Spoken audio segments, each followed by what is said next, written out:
Hospital admissions from COVID-19 are at record levels in some states in Australia. The country's in the grip of a third wave of the Omicron variant, with more than 300,000 cases recorded this week and a peak expected in August. I think there's still a little bit of uncertainty, but we're probably going to reach record numbers in hospital potentially in various parts of the country now, which is the concerning bit. And as I said, we're starting from a complete position of disadvantage in having hospitals which are completely full as they normally are.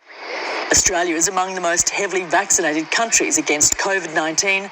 95% of the population above the age of 16 has received 2 doses. The federal government is now offering a 4th dose to those over 30 years. But so far there's been caution to take up the offer. The 4th shot gives additional protection. We've seen that very clearly from across the world. So essentially, we just need to get more of those shots in. The new wave of infections is not just being felt here in Australia, but also across the Asia-Pacific. Even Micronesia, which had been COVID-free until now, has had its first case reported in the community.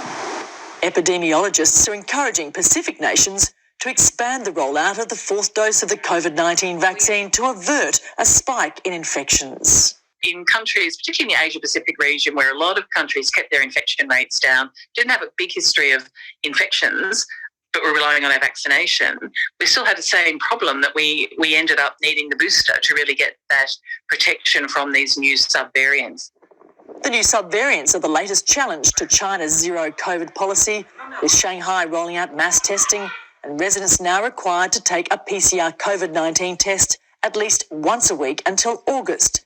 In the Chinese territory of Macau, a government-imposed extended lockdown will be lifted and casinos allowed to reopen on Saturday. In South Korea, new cases are nearly 10 times higher than a month ago, with nearly 70,000 cases on Friday and a warning from the health agency that it could surge to over 200,000 daily cases next month. Sarah Clark, Al Jazeera.